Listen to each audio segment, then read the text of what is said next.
vamos iniciar nosso estudo de Mateus, capítulo 4, mas estamos começando hoje a partir do verso 5, amém? Na aula anterior, nós abordamos Mateus, capítulo 4, dos versos de 1 a 4. E foram pontos extremamente importantes. Por quê? Porque abordamos sobre direção e capacitação espiritual, como nós precisamos de direção e capacitação espiritual. Nós também abordamos sobre o propósito das provações, abordamos sobre o uso da palavra e como Jesus usou a palavra para enfrentar as tentações que ele sofreu. E também abordamos um ponto extremamente importante sobre a plenitude do Espírito Santo e a confiança na orientação divina. Foram coisas sobrenaturais, tantos ensinos em 4 versos. Lembro também que nós abordamos sobre a identidade em Cristo e a dependência de Deus. Dependência de Deus. E hoje estaremos seguindo com Mateus, Mateus capítulo 4, a partir do verso 25. Então, em nome de Jesus, eu quero te pedir que você pegue sua Bíblia, amém? Pegue sua Bíblia, curva sua cabeça e vamos pedir àquele que é o professor, que é aquele que nos ensina as verdades eternas, aquele que nos revela o coração do Pai, o Espírito Santo de Deus. Nessa noite, em nome de Jesus Cristo, Ele venha abrir o nosso entendimento para as verdades da palavra de Deus. Amado Espírito Santo, traga-nos a revelação do céu, Senhor. A Tua palavra é viva e eficaz. Ela é espírito e vida para transformar mentes e corações. E nessa noite, eu tenho convicção absoluta que a Tua presença está no meio de nós. Que o Senhor usará a minha vida como um canal de glória e revelação, Senhor. Fala conosco, Espírito Santo. Revela-nos a verdade em cada palavra, em cada ponto, em cada vírgula, em tudo que foi escrito. Revela-nos a vontade do Pai. Revela-nos a forma de como aplicar essas verdades na nossa vida, Senhor. Muitas vezes lemos a Bíblia, Espírito Santo, e é tão difícil entender, é tão difícil trazer para a nossa vida, para o nosso coração. Achamos que talvez as coisas nem se encaixem com a nossa realidade, mas a verdade é que a Tua palavra é puro poder e autoridade. E é crendo que esse poder e essa autoridade se manifesta nessa noite. Nós damos início a esse estudo, Senhor. Em nome de Jesus. Em nome de Jesus. Nós já te agradecemos, Espírito Santo. E cantaralaxa teremos. Obrigada por colocar as mãos sobre cada cabeça que me ouve nessa noite. Obrigada por me revelar, Senhor, que o Senhor está trazendo um entendimento renovado para cada mente, Senhor. Essa não é uma noite qualquer. Essa não é uma noite qualquer. O Espírito se faz presente para virar uma chave na minha e na sua vida.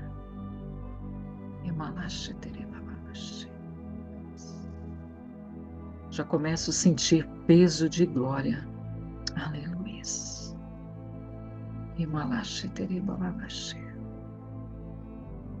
Com muita reverência, Senhor.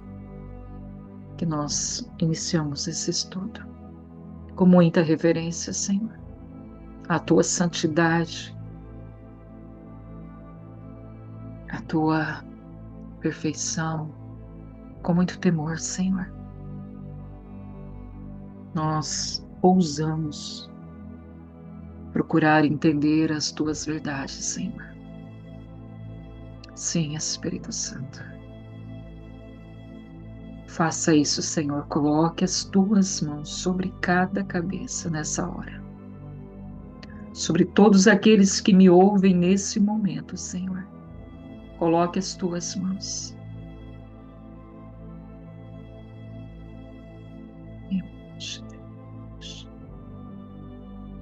Há um fluxo dos céus descendo sobre a tua vida. Do alto da tua cabeça, a planta dos teus pés. A luz dos altos céus descendo sobre nós. Eu posso te dizer sem sombra de dúvida que você escolheu a melhor parte neste dia. Você que deixou tudo o que você estava fazendo para colocar nas suas mãos a palavra de Deus e para ser ensinado e ensinada nessa noite. Pelo Espírito Santo. Você escolheu a melhor parte.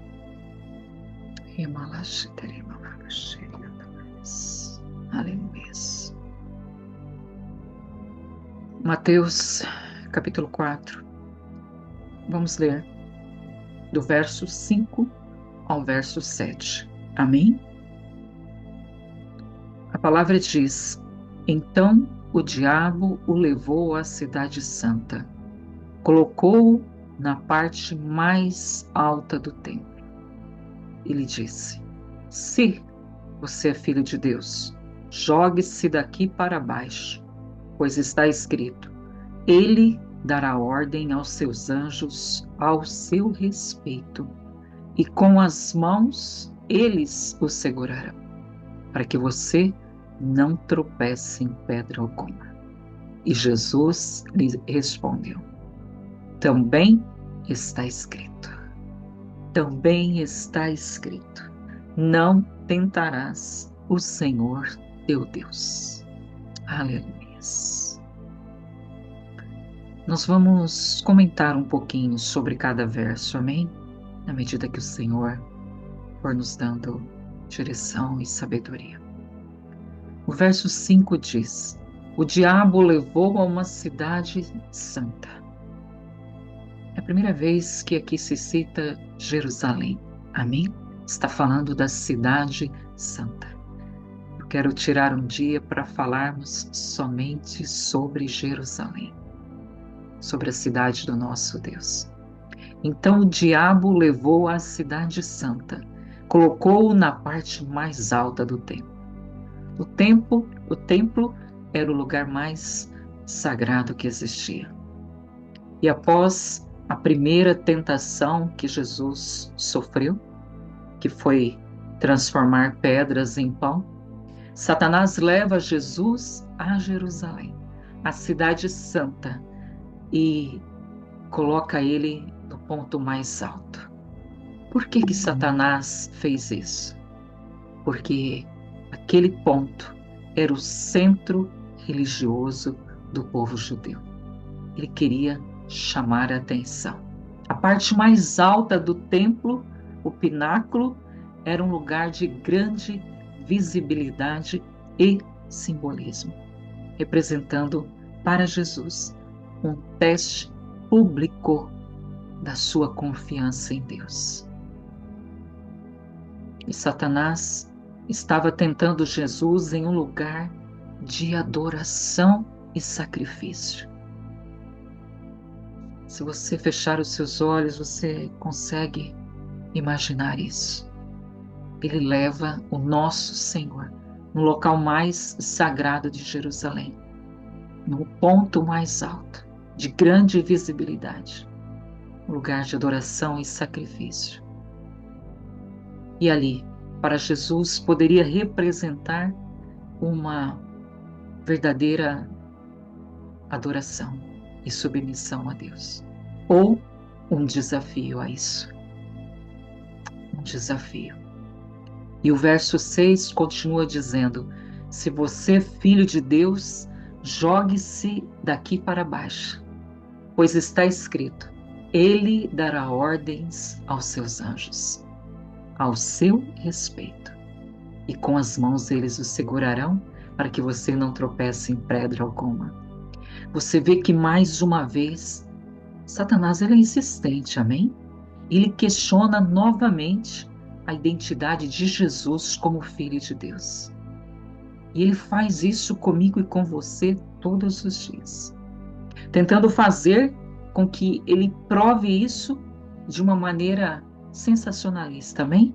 No alto do templo, um lugar mais alto, mais sagrado. Ele queria que Jesus, ele desafiasse a Deus ali, questionando a sua identidade.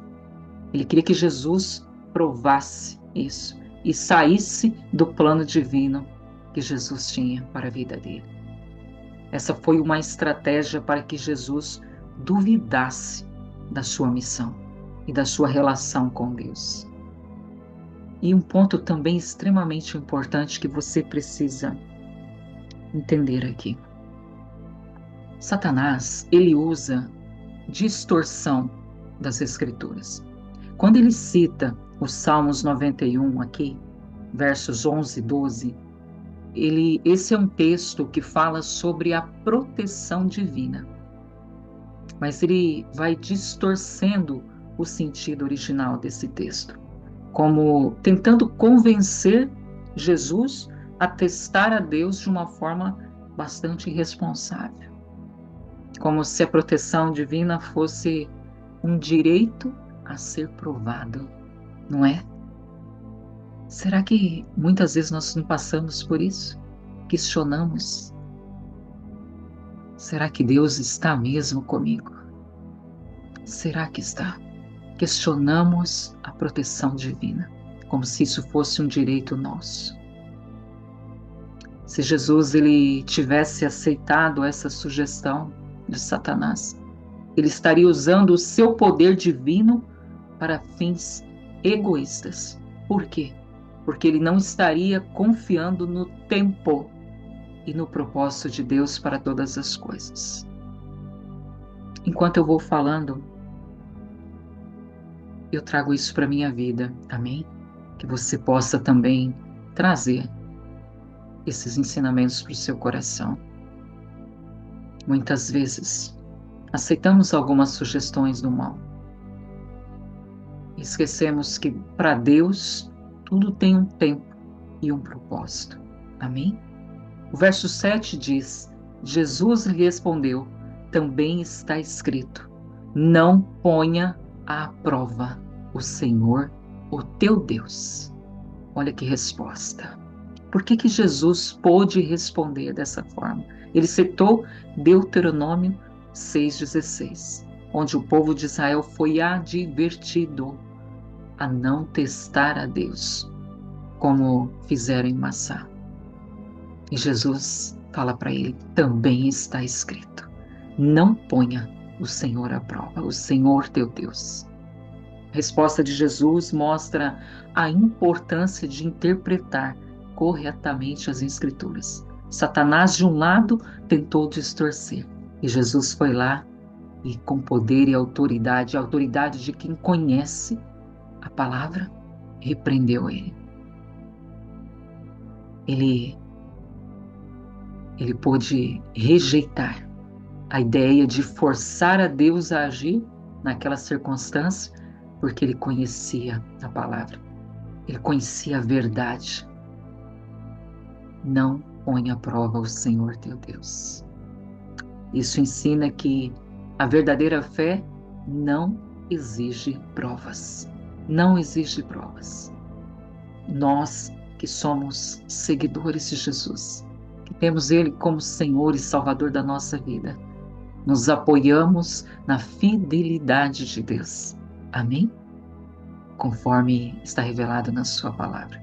Esse é o nosso apoio, a nossa confiança, a fidelidade de um Deus que não é homem para mentir ou enganar. É nessa fidelidade que nós nos apoiamos nos momentos difíceis, assim como Jesus estava passando. 40 dias de jejum, 40 dias, e sendo tentado por Satanás, e resistindo com a palavra, com a palavra. E como nós podemos aplicar Mateus de 5 a 7 na nossa vida? Um ponto já é muito claro para nós: conhecimento das Escrituras. Conhecimento. Jesus ele só combateu a tentação com conhecimento profundo. Profundo e correto. Amém? Porque ele não se deixou levar pela a estultícia, né, de Satanás. Ele não se deixou levar. Isso mostra a importância de conhecer a palavra de Deus para resistir a todos os enganos e distorções que ele traz para a nossa vida. E um outro ponto muito crucial nesses versos que nós lemos é sobre não testar a Deus. Não testar a Deus. Veja, o único verso da Bíblia onde Deus convida explicitamente o seu povo a testá-lo está onde? Malaquias 3:10. Somente ali ele convida o seu povo a testá-lo. Para você que talvez esteja me ouvindo e nunca leu sobre esse verso, a palavra diz: tragam o dízimo, todo o seu dízimo para o depósito do templo, para que haja alimento na minha casa. E provai-me nisto. Ele fala: pode me testar, pode me provar, diz o Senhor dos Exércitos, e vejam se não vou abrir as comportas dos céus e derramar sobre vocês tantas bênçãos que nem terão onde guardá-las. Ah, essa área dos dízimos e das ofertas, o Senhor diz: pode me testar. O Criador dos céus e da terra, o nosso Criador, dizendo que podemos testá-lo. Meu Deus. Esse é um caso específico, amém? Que Deus convida as pessoas para testarem a sua fidelidade e provisão através da obediência dos dízimos. A nossa confiança em Deus deve ser baseada nesse tipo de relacionamento de fé e obediência, amém? Não em exigências ou desafios para que Ele prove o seu poder ou o seu cuidado para conosco. Jamais. Mas fé e obediência. Não testemos a Deus. Amém? Em nome de Jesus. Mateus, vamos continuar lendo no verso 8, de 8 a 11. Depois o diabo levou ao monte muito alto, muito alto. Ele mostrou todos os reinos do mundo e o seu esplendor. Ele disse: tudo isso lhe darei se você se prostrar e me adorar. E Jesus lhe diz: retire-se, Satanás, pois está escrito. Eu amo essa frase. Pois está escrito. Adore o Senhor, o teu Deus, e só a Ele preste culto. Só a Ele. E depois disso, o diabo deixou, e os anjos vieram e o serviram. Essa tentação de poder, Satanás oferece para ele poder e glória temporal. Amém? Poder e glória temporal. Porque ele não terá todos os reinos do mundo para sempre. Esses reinos pertencem ao nosso Senhor Jesus. Amém? Mas Satanás, ele leva Jesus ao monte alto e mostra todos os reinos e todo o seu esplendor. E oferece domínio sobre todos eles. Isso representa a tentação de obter poder e glória instantânea, temporal, sem passar pelo sofrimento e sacrifício que o plano de Deus exigia. Meu Deus, que tentação é essa? Os reinos do mundo simbolizam todos os sistemas políticos, econômicos, sociais, toda a riqueza. E ao oferecê-los a Jesus, Satanás propõe um caminho alternativo, um atalho, para a realeza e o domínio acontecesse, viessem para Jesus, mas sem o caminho da cruz. Eu e você estaríamos perdidos eternamente. Glória e poder instantâneo. Coisa fácil. Amém? Ele só queria que Jesus se prostrasse e o adorasse. Sem o caminho da cruz. E o nosso Senhor Jesus venceu. Amém? Você pode dar uma glória a Deus onde você está. Ele venceu. Ele venceu. O verso 9 diz: Ele disse: Isso tudo eu te darei, se me adorares. Se tudo eu te darei, se prostrados me adorares. Eu diria que esse foi o coração das tentações que Jesus passou. A tentação máxima. A proposta de um reino sem cruz. Jesus sabia que receberia esse domínio sobre todas as coisas, mas seria através de sacrifício, morte e ressurreição. Sacrifício, morte e ressurreição. E ele venceu. Aleluia. O verso 10 diz,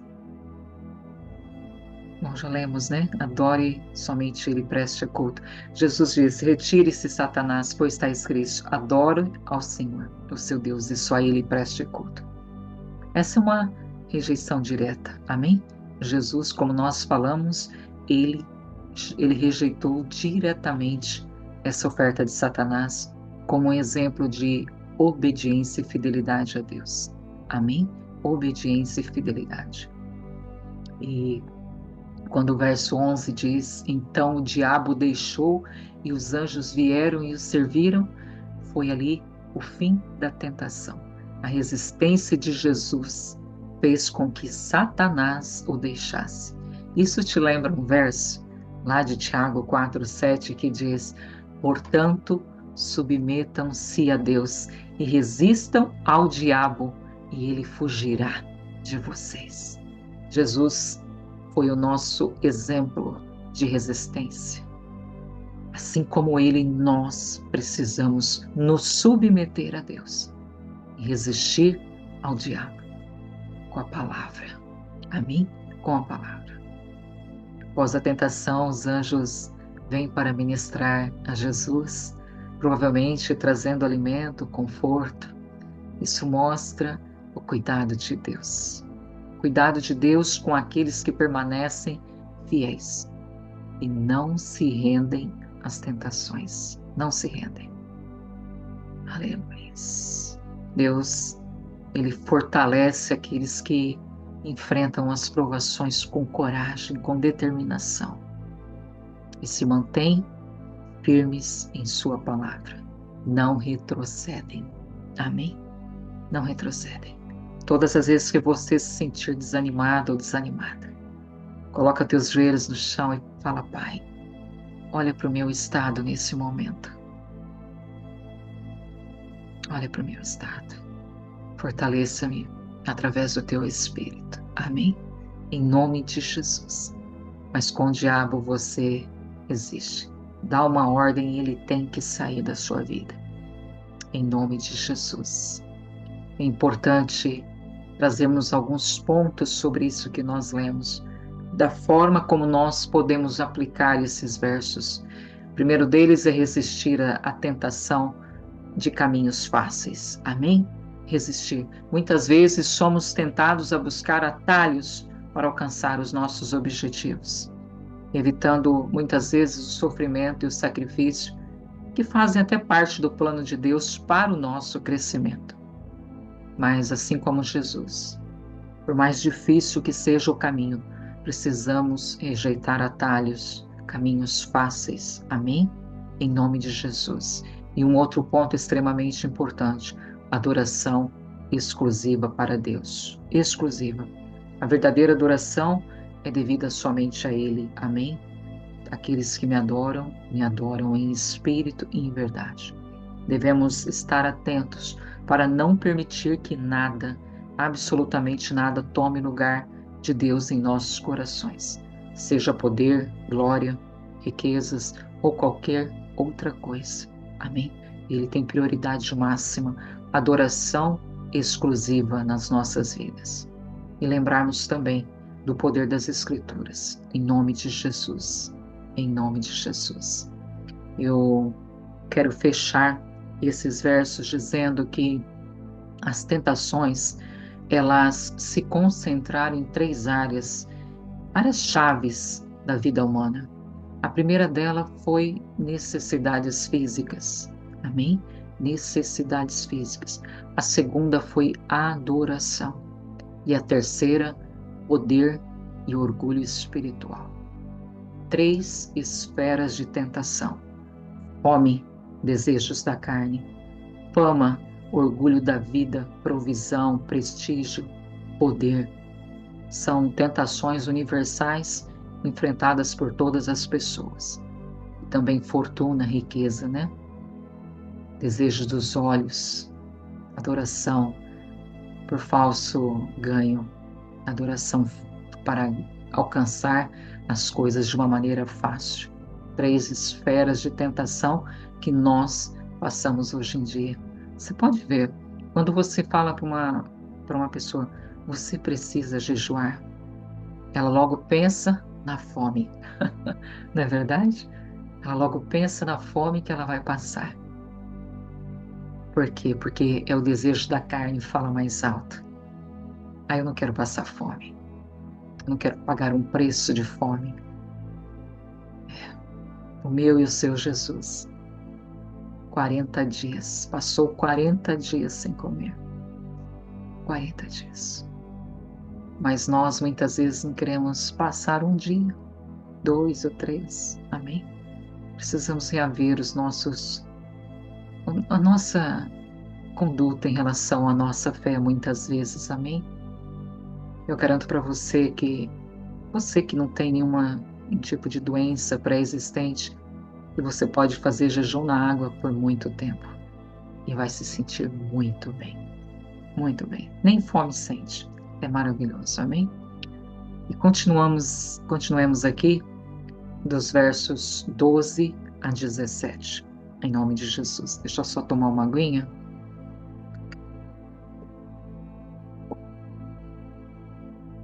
Os versos dizem: quando Jesus ouviu que João tinha sido preso, voltou para a Galiléia. Saindo de Nazaré, foi viver em Cafarnaum, que ficava junto ao mar, na região de Zebulão e Naphtali, para cumprir o que fora dito pelo profeta Isaías: terra de Zebulão e terra de Naphtali, caminho do mar, além do Jordão, Galiléia dos gentios, o povo que vivia nas trevas. Guarda isso no seu coração. O povo que vivia nas trevas viu uma grande luz. Sobre os que viviam na terra da sombra da morte, raiou uma luz. Daí em diante, Jesus começou a pregar: arrependam-se, pois o reino dos céus está próximo. Essa passagem, ela marca o início do ministério público de Jesus lá na Galileia. Após João ter sido preso, Jesus, ele muda a sua base de operação de Nazaré para Cafarnaum. Ele começa a pregar a mensagem central do Evangelho, que sempre foi: arrependam-se, pois o reino dos céus está próximo. Falamos muito sobre isso no capítulo 2. Amém? Essa mudança, essa mudança de Jesus de Nazaré para Cafarnaum, ela cumpre a profecia de Isaías e estabelece Jesus como a grande luz que traria esperança para aqueles que viviam na terra, nas trevas.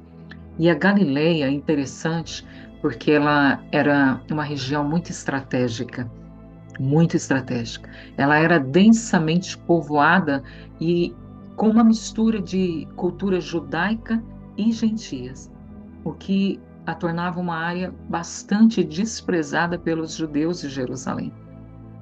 Mas foi ali que o nosso Jesus começou o seu ministério. E a palavra diz que ele começou num lugar de trevas. Esse foi o ponto de partida para a disseminação do evangelho que nos alcançou. Esse foi o ponto. Foi precisamente para essa área marginalizada e diversificada que a luz do evangelho veio primeiro. Ele escolheu aqueles marginalizados, aqueles que viviam em trevas. A região de Zebulon e Naftali. A menção dessas duas tribos remete à divisão tribal de Israel, amém? Historicamente, essas áreas elas foram as primeiras a sofrer com as invasões estrangeiras e por isso ela era simbolizada como local de muito sofrimento e muita opressão. Por isso que Jesus foi começar ali o seu ministério. Naftali e Zebulão foram as primeiras a experimentar a libertação e a luz de Deus, as primeiras.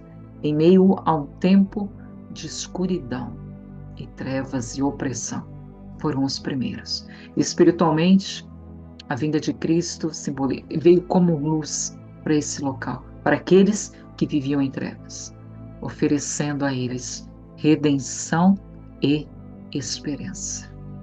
Redenção e esperança. O ministério de Jesus nessas regiões mostra o seu coração, mostra a compaixão e a inclusão de Deus dos gentios, a nossa inclusão, buscando e salvando aqueles que estavam espiritualmente perdidos e distantes. Começaram com eles. Podemos ter gratidão por esse povo. Naftali e Zebulon.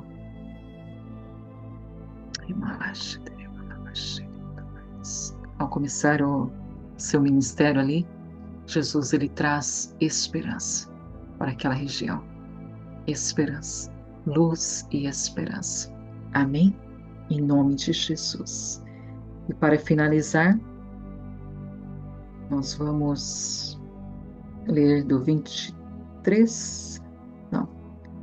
18 ao 25. Caminhando Jesus junto ao mar da Galileia, viu dois irmãos, Simão, chamado de Pedro, e André, que lançavam as redes ao mar porque eram pescadores, e disse-lhes: Vinde a mim, e eu vos farei pescadores de homens. Então eles, imediatamente, eu gosto dessa palavra, não pensaram duas vezes. Amém? Imediatamente deixaram as suas redes e os seguiram. Passando adiante, viu outros dois irmãos, Tiago, filho de Zebedeu, e João, seu irmão, que estavam no barco em companhia de seu pai, consertando as redes, e chamou-os. Então eles, no mesmo instante, deixando o barco, os seguiram. Percorria Jesus de novo toda a Galileia, e ele foi ensinando nas sinagogas, pregando o evangelho do reino e curando toda sorte de doenças e enfermidades entre o povo. Olha o ministério de Jesus sendo apontado aqui, ensinando nas sinagogas, pregando o evangelho do reino e curando. Ensinando, pregando e curando. Ensinando, pregando e curando. Ele fez isso durante todo o tempo do seu ministério. E a sua fama correu por toda a Síria. Trouxeram-lhe então todos os doentes. Todos, judeus, gentios, estrangeiros, locais. Ele atendeu a todos os doentes, acometidos de várias enfermidades. O Senhor Jesus não faz acepção de pessoas, amém? Ele socorreu a todas as pessoas acometidas de várias enfermidades e tormentos. E ele diz: Ele libertou endemoninhados, lunáticos, paralíticos e curou a todos. E da Galileia, Decápolis, Jerusalém, Judéia e da além do Jordão, numerosas multidões o seguiam. Aleluias, aleluias. Que coisa linda, que ministério poderoso. Ele percorrendo toda a Galiléia, ensinando, pregando e curando. E ele disse que nós faríamos coisas iguais e maiores do que ele. Amém?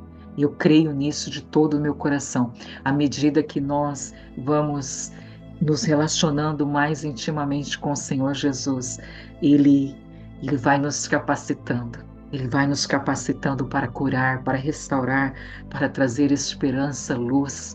Por isso ele disse: sejais sal da terra e luz do mundo, porque ele nos capacitou para cumprir o ID, o evangelismo, ensinar, pregar e curar.